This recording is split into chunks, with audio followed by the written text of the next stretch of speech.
Hello everyone, Shadefire here, and welcome to episode 0 of Let's Play Half-Life, in which we're just going to be doing the Hazard Course tutorial area. So I'm not going to do the full intro in this, I'll save that for episode 1, which should be released alongside this. This is just kind of a bonus if you want to see this Hazard Course area, because as I've mentioned before, I find it very cool when old games used to have tutorials that were their own, kind of optional area, integrated within the setting and lore of the game itself. So let's get in here.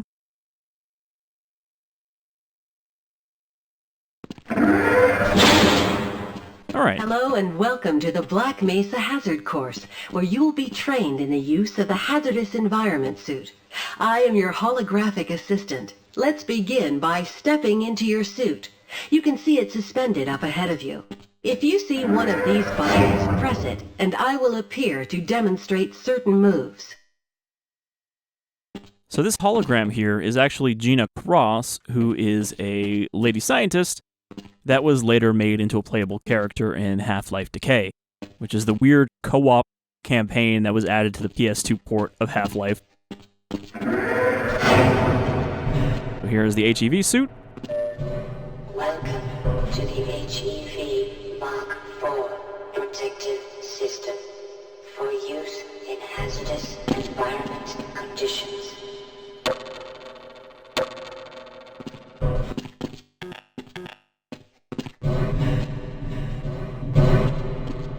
Are we supposed to go down? I don't think we're supposed to go down. Oh, there we go. I don't know why that door took so long to open. Moving around in your HEV suit can be slightly disorienting at first. Take a moment to familiarize yourself with basic movement, and soon it will fit you like a second skin. I will see you just around the corner. I like that at Black Mesa they have hologram technology in the 90s, but it's not great, so it's very glitchy. The Hazard course itself seems pretty dirty as well. They don't really maintain this course, but it's supposed to be for training people to use the HEV suit. So this is just like a regular day for Gordon on the job. The first move we will practice in the Hazard course is basic jumping. You will attempt to get over this set of pipes using only your run and jump commands. It helps to get a running start. Watch me and then try it yourself. I believe that also in lore, I think Gina holds the record for fastest time through the Hazard course. Alright, so we can... Good work. Those new suits can be tricky. Please proceed to the next area. I would love to see someone just design one of these Kleiner scientists in a HEV suit, because the only time you see other people in an HEV suit, they have the helmet on, which for some reason Gordon does not have. You will now duck under the next set of obstacles. Please note that crouching will automatically shift your suit into stealth mode, minimizing movement noise. A feature that's never really that useful in-game, since most enemies already know you're there before you enter a room.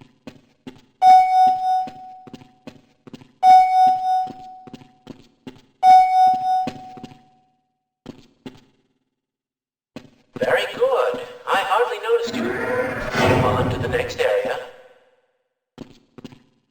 Do you think these scientists' job is just to, sit here and monitor the Hazard course? This is the shitty role they end up getting at Black Mesa? Instead of doing actual research? Now you will combine skills. You will need to jump, duck, and then jump again. This will prepare you for the next room, where you will have to do both moves at the same time. It does at least teach you how to crouch jump, which seems to be a bit of a lost art these days. I see a lot of people in, No More Room in Hell who don't even know how to crouch jump. It's a concept that's foreign to them. Oop. Good work. You look prepared for the next station. I gotta rebind crouch, because right now I have it set to C, but it really should be control. To get into these pipes, you will have to signal your suit to make a duck jump. You'll want to stand right at the mouth of the pipe and continue to press forward. Then jump up, and while you're in mid-air, go into a crouch. It's tricky, but you'll find it comes in handy. Also, I find it helps if you make a whack sound when you do a duck jump. Whack. I fucked it up. Whack. Nope. I'll get it this time. Whack. Wait, am I not supposed to? Oh, okay. I don't think I'm supposed to. Wait, no, I am supposed to go in this pipe. What the hell? There's like an invisible wall right here. I wonder if that's a Zosh 3D problem. Yeah, I can't get in there, so... Oh, never mind. My bad, I was... Literally, after I said I have to rebind it, I was, hitting control. So, you know what, let's just do that right now. Break down in the middle of a fucking video and rebind a key. Crouch, crouch, duck. Yeah, so... Let us... Are you gonna let me rebind it? Nope, I didn't mean to do that. Well, enter is not bound to anything anyway, so there we go. Okay, crouch jump. Easy peasy. Whack. And whack.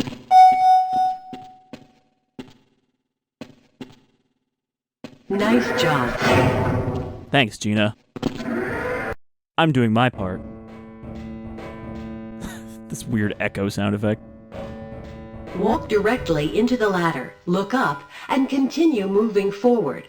If you want to come back down, just move backward. Just imagining the part of your workplace training where they're like, to use a ladder, you do this. As if you have no concept of how ladders function. But it is the classic style of ladder where you just walk up it.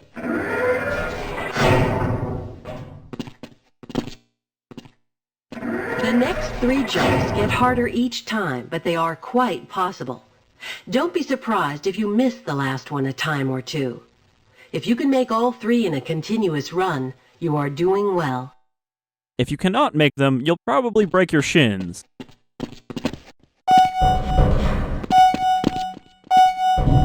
Great work. Yeah. Now there's one more style of jumping you need to learn.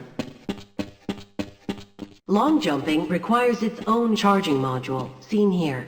To activate your long jump, you will have to duck and move forward, and then launch into a jump. Once you're up on the platform, press the button and I will demonstrate the move. So yeah, I always kind of forget about this module, this long jump module. Power assist movement activated. Because it's not really a major mechanic. I do appreciate that they animated her doing all of these things, especially because Gordon's model doesn't actually have these animations. Alright, so you need to, like, charge it up, and then... Yeah, I don't really remember how this thing works.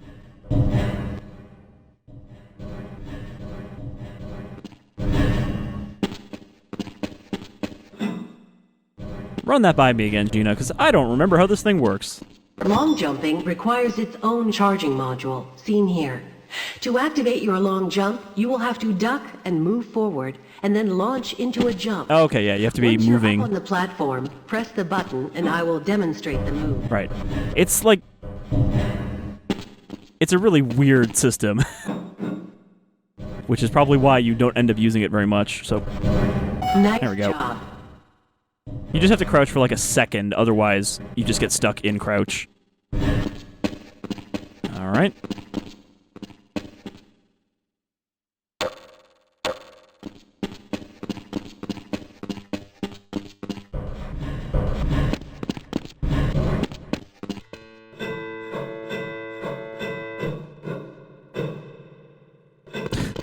This hazard course really is not like the top of the line area. It's just like the basement. Please start the lift by moving up to the button, looking at it, and pressing the use key. Now that you're up here, there's only one way down. Find the target on the floor below and do your best to hit it. If you take any damage from the fall, we will administer medical care at the next station. It's a little concerning that there's a bunch of blood splatters, old blood splatters, on the floor around this spot. And what's up with the bloody handprints on the wall? Someone broke their legs and crawled over the wall like, oh, medical attention, please.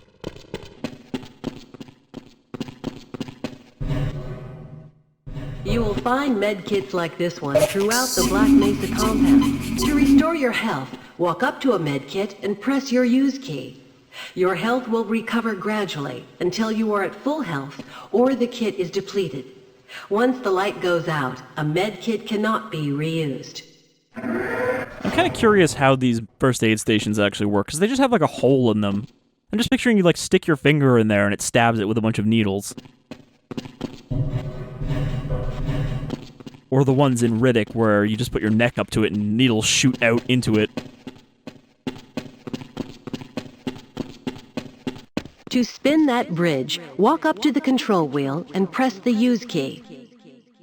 I mean, they do go over a lot more than just the basic, here's how you jump, here's how you crouch, here's how you look up and down. Alright, you're good to go.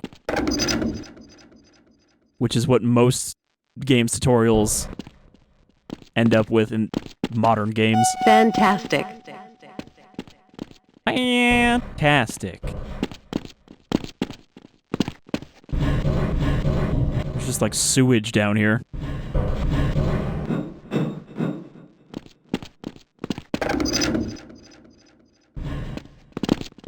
Also, this thing is just made out of like the shipping crate texture. It's good to be economical with your textures. Sometimes you'll need to rely on more than just your suit to get through a tight place. Try jumping this gap on your own. What you really... I did it. Pushing is easy. Just move forward against the box and you can push it into position. You were supposed to fall because when you just do a normal jump and not one of the crouch jumps, you hit these pipes and fall down. So there's limited physics in this game, but they really just boil down to shoving stuff. I will say, though, that the developers at Valve, when this was, being developed, did take inspiration from Trespasser. It is a game that they named as something that they were impressed by. If you can't push the obstacle out of your way, you might try pulling it. To pull a box, move up to it and press your use key. While holding down the use key to keep a grip on the box, move slowly backward. The box will come along with you. So this is like super janky, and I wonder if it wasn't in the game when it originally came out, and it's just because, very powerful system, the physics are all kinds of too fast. But usually when you when you pull it, it's fine, but when you push stuff, it just goes all over the place. Anyway, that's not something we have to do very often. Thankfully, there's not a lot of box puzzles in Half-Life 1. They saved that for Half-Life 2.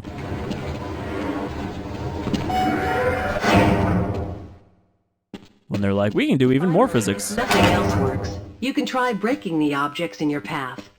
Make sure you picked up the crowbar, then simply smash your way through the debris. See, it wasn't just an improvised weapon. Gordon is trained in using a crowbar to break shit.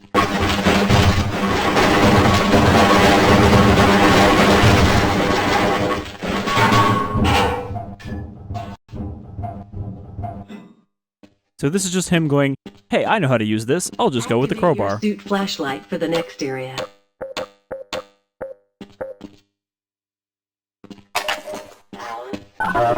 Not really sure why they give you 30%.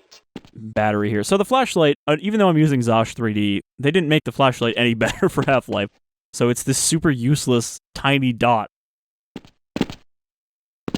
Ah, damn it. I think you can get over there. But it might be an invisible wall. Yeah, no. Looks like they don't want you going over to say hi to Barney. 45%. Okay, that's Power 60%. just a pointless battery. Power 75%. Power Great. 90%. Remember, your flashlight drains power, so switch it off when you don't need it. So those batteries we're picking up, those are basically just your armor or your shield that reduce damage. Target range. Look, I know you're here as a scientist, but you might have to shoot something someday, so we're going to teach you how. Welcome to the Black Mesa Target Range, where you will receive training in firing a weapon, reloading, and firing the attached grenade launcher. Please pick up your weapon and advance to the firing station. I like that it's not just teaching you how to shoot, it's teaching you how to shoot and use the grenade launcher. Ooh. The FOV, so I have the FOV altered a little bit so that the guns are not super huge in this widescreen, but it looks like I might have to turn it down just a couple ticks, because the M16 does not have a back.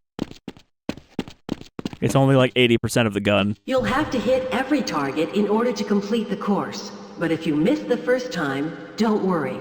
It will come around again. Try to reload during pauses rather than waiting to run out of ammunition at a critical time. To fire your grenade launcher, use your alternate fire button. Certain targets will break only when hit by grenades.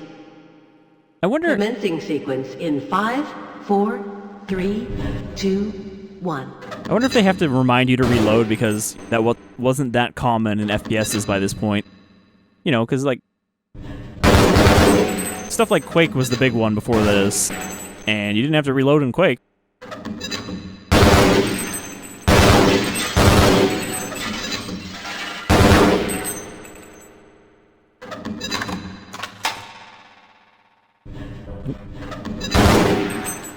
I didn't even hit him. Congratulations. You have completed the Black Mesa target range. Please advance to the next area.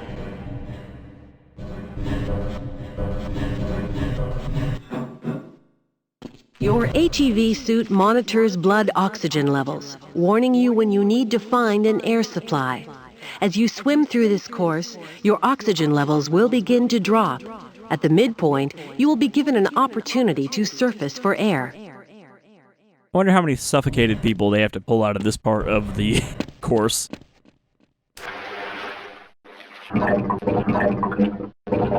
Look up, stupid. Catch your breath. You will see the blood oxygen indicator on your suit's heads-up display returning to its previous level. It's weird because there isn't actually a blood oxygen indicator, it's just your health will start going down if you start drowning, but if you come out of the water, your health will go back up, and I guess that's the blood oxygen system. As long as you don't drown to death, all of your health will come back when you come out of the water. This is the charging unit for your Hazardous Environment Suit. When you are running low on power, step up to any charger and press your use key. Your suit will recharge gradually until the charge unit is depleted. Individual batteries may also be used to charge your suit. So this one, at least, is kind of clear how it works. You just pull this hose out and stick it in a port on the HEV suit. If you pass through fire or steam, you will see a heat damage icon lighting up. Directional indicators at the center of your display show you where damage is coming from. I think this might actually be the most in-depth tutorial for an FPS game that I know of. Like, just the amount of different stuff they go over in here that you might encounter in the game.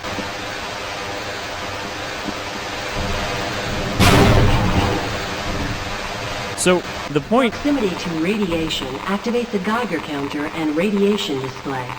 Biohazards are also indicated with a luminous icon. Really just the point of having these different icons is so you go, oh, okay, I'm taking environmental damage of this type, so I should move away from this particular thing, like radiation. Again, workplace safety training, they have you just go through a pool of radioactive goop. Please advance to the next area. Okay. Not sure we needed a Gina for that.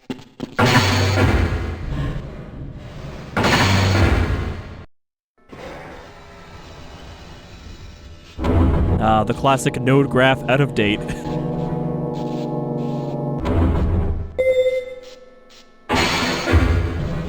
Lead a security guard into the next room.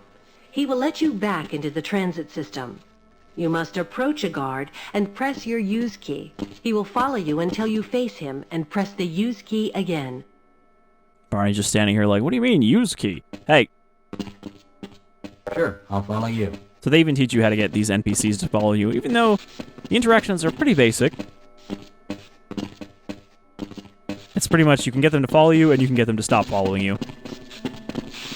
And certain guards or scientists can open specific door locks.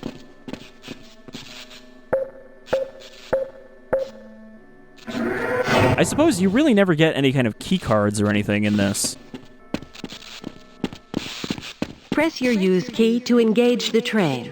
Press your forward and backward keys to increase or decrease the speed of the train. Press your use key again to disengage from the train. So, like, this is a mechanic they teach you in the tutorial, even though there's only, like, one section of the game where you actually have one of these.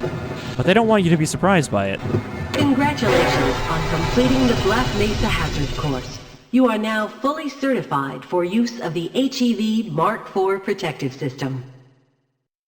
Alright, so that was the Hazard course, and yeah, I think it's neat to have a integrated tutorial like that is still optional. Because, you know, when I say integrated, I don't mean, like, integrated into the actual gameplay, but integrated into the world. Because there are a decent number of old games that used to have tutorials like that, instead of just having a convenient hallway with a broken pipe you need to crouch under and a broken pipe you need to jump over, and that's it. But yeah, thanks for joining me for part 0. Now I will continue in the actual game. Until then, take care.